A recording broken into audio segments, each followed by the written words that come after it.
আসসালামু আলাইকুম। আমরা অনেক সময় ওরা ধরেন ১ সপ্তাহ আগে একটা কাজ করছেন, একটা ফাইল বানাইছেন। অনেক সময় কম্পিউটারে খুঁজতে হয়, পাওয়া যায় না। কিভাবে আপনি ডিসিপ্লিন আকারে সে ফাইলগুলি পাবেন বা রাখবেন এই জিনিসটা আমি দেখাচ্ছি একদম ইজি ওয়েতে, হ্যাঁ? আপনারা কি করবেন উইন্ডো আর চাপ দিবেন। তারপরে এখানে লিখবেন সিএমডি, হ্যাঁ? সিএমডি লিখলে এরকম একটা জিনিস পাবেন। তো এইখানে আপনি সিডি ডিইএসকেটিউপি ডেস্কটপ দেওয়ার সাথে, সাথে আপনি ডেস্কটপে ঢুকে গেলেন। ক্লিয়ার? ওকে। আমি এখন ডেস্কটপে আছি এমডি একটা ধরেন এমডি লিখে আমি একটা ফোল্ডার বানালাম।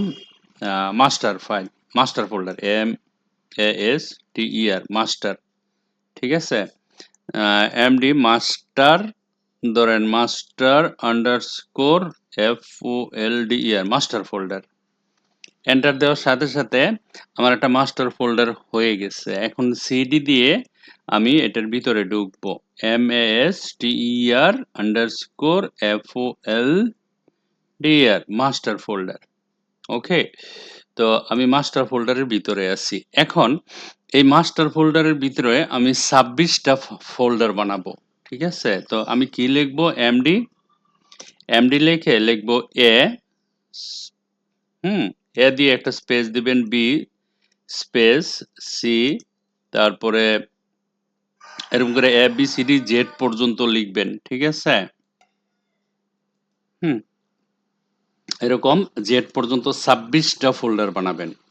২৬ টা ফোল্ডার বানানোর পরে আপনি যখন এন্টার দিবেন, ঠিক আছে? তো এখন আমি এটা বন্ধ করে দিব। আমার এখানে আর কোনো কাজ নেই। আমার ফোল্ডার হয়ে গেছে। ঠিক আছে? মাস্টার আন্ডারস্কোর ফোল্ডার আমরা যেটা বানাইছি ডেস্কটপে দেখেন এই যে ফোল্ডারটা বানাইছি, এই ফোল্ডারের ভিতরে আরো ২৬ টা ফোল্ডার আছে। দেখেন আমি যখন এখানে ক্লিক করব, এখানে ২৬ টা ফোল্ডার আছে। ঠিক আছে? এখন প্রশ্ন হচ্ছে আমি একটা ডকুমেন্ট বানাবো। ধরেন ডকুমেন্টটা বানিয়ে কিভাবে আমি সেভ করব সেটা আমি দেখাচ্ছি। ওকে। এখন ধরেন আমরা এখানে আসলাম। আচ্ছা আমরা ওইটা কোথায় ছিলাম? এখানে ধরেন এই যে ফোল্ডার, এটার ভিতরে ফোল্ডার বানাইছি। তো আমরা এখন একটা ডকুমেন্ট বানাবো। হুম? উইন ওয়ার্ড এ যাব। যাওয়ার পরে ধরেন আমি এখানে আসলাম equal RA and E rent দিয়ে 40 প্যারাগ্রাফ 5 সেন্টেন্সের একটা ডকুমেন্ট বানালাম। পেজ লেআউট হালকা একটু ডিজাইন করি। হুম? এখানে ডিজাইন করে ধরেন তার কিছু পিকচার আমি দিতে পারি এখানে। ধরেন এখানে কি ধরনের পিকচার দেওয়া যায়? একটা পিকচার দিতে পারি।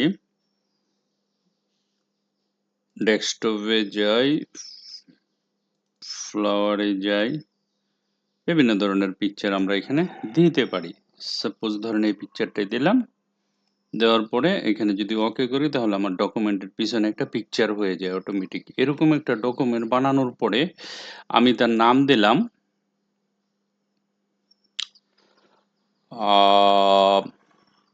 সেভ। যখন আমি এটা সেভ করব, ডেস্কটপে যাব। ডেস্কটপে গিয়ে ধরেন তার নাম আছে SAMIA সামিয়া। এটা ফোল্ডারের নাম। ঠিক আছে?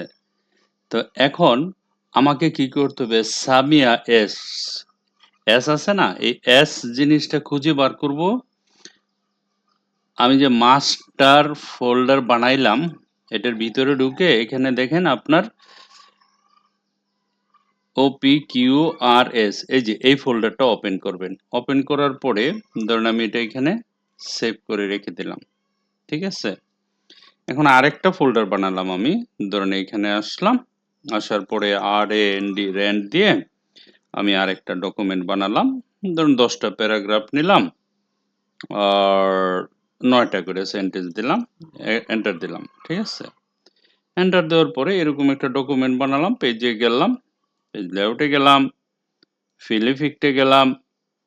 তারপরে ধরেন এখান থেকে আমি গ্রেডিয়েন্ট নিলাম, ডাউন এভাবে দিলাম। দেওয়ার পরে এখান থেকে কালারটা চেঞ্জ করে দিলাম।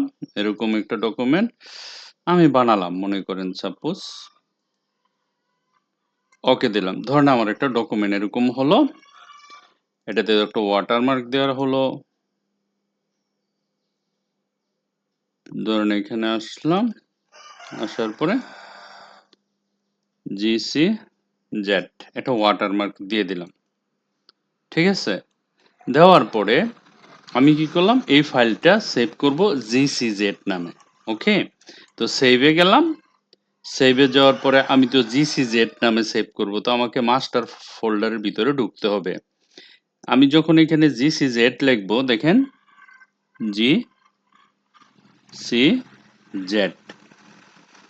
GCZ লেখার পরে আমাকে খুঁজতে হবে প্রথম, এই যে প্রথম যে অক্ষরটা আছে না, এটা জি। ধরেন এখানে আমি এটা ওপেন করব, জাস্ট খালি সেভ করব, দ্যাটস ইট। আমি বন্ধ করে দিলাম। ধরেন এগুলি কমপ্লিট হয়ে গেল। ১ মাস পরে আপনার সেই ফোল্ডারটা ওপেন করে আপনার মনে করেন সামিয়া নামে যে ফাইলটা আপনাকে খুঁজতে আর কষ্ট হচ্ছে না। কিভাবে? অনেক সহজে। ধরেন কোম্পানিতে জব করতেছেন, আপনার জন্য এইটার ভিতরে বা কোনো যেকোনো ক্লায়েন্টের এরকম একটা ফোল্ডারের ভিতরে হাজার, হাজার আপনার পুরা কোম্পানিটা একটা ফোল্ডারের ভিতরে রাখতে পারতেছেন এবং ডিসিপ্লিন আকারে সুন্দর করে। সামিয়া নামক ফোল্ডার এখন কোথাও, কোথাও ফল আসছে, আপনার দরকার সেই ফাইলটা ওপেন করার জন্য। This is most important. তখন আপনি কি করবেন? এখানে যাবেন, এই যে দেখেন এখানে ওপেন করবেন। ওপেন করার পরে অফকোর্স সামিয়া এস দিয়ে তখন এস এর ভিতরে যাবেন। দেখেন IGKLMNOPQRS, এই যে এটাতে ডাবল ক্লিক করলে এখানে এই যে সামিয়া নামক ফোল্ডারটা পাবেন। ডাবল ক্লিক করবেন, দেখেন এটা আপনি ওপেন করে ফেলতে পারছেন। ঠিক আছে? তো কিভাবে সহজ। এখন যদি মনে করেন যে বলেন না আপনি GCZ ফোল্ডারের দরকার, তো আপনি এখানে কি করবেন, এই যে মাস্টার ফোল্ডারে ঢুকবেন, মাস্টার ফোল্ডারে জি তে যাবেন। জি কোথায় আছে? EF জি, এই যে এটাতে ডাবল ক্লিক করেন, দেখেন GCZ ফোল্ডারটা আপনি পেয়ে যাচ্ছেন। সিম্পল। যে কোনো কাজ আপনারা সহজভাবে করতে গেলে এই ডিসিপ্লিনগুলি আপনাদের অফিসিয়াল কাজের জন্য most important. This is the one kind of technique, বুঝছেন? এইগুলি আপনি ইউটিউবে জীবনেও পাবেন না। কারণ প্রফেশনাল ভিউ থেকে বলছি, এই জিনিসটা আপনাদের করলে আপনার জন্য চাকরিতে কোনো ধরনের হ্যারাসমেন্ট হতে হবে না, এট লিস্ট মিসিং ফাইল নিয়ে। ঠিক আছে? তো এটা নিয়ে আপনি একটা ফোল্ডার বানাইলেন, পেন ড্রাইভে রেখে দিলেন। No problem. এখন আপনার হঠাৎ করে হ্যাকিং হয়ে গেল। ধরেন আপনার পুরা ফাইল গায়েব হয়ে গেল। যেটা হয়, অফিসে যেটা হয়, গায়েব হয়ে যায়। দুশ্মনি করে আরেকজনের ফাইল ডিলিট করে দিল। ঠিক আছে? আপনার ক্ষতি করতে চাইলো। কিন্তু সেটা করতে পারবে না আপনি যদি ব্যাকআপ নিয়ে রাখেন। আপনি ব্যাকআপ ধরেন আপনি পেন ড্রাইভে নিতে পারেন। ঠিক আছে? তারপরে অনলাইনে ব্যাকআপ দিতে পারেন, Google Drive এ ব্যাকআপ দিতে পারেন। এই ব্যাপারগুলি আপনাদের অফিসিয়াল কাজের জন্য most important. Okay? Thank you very much for watching this video. Bye by.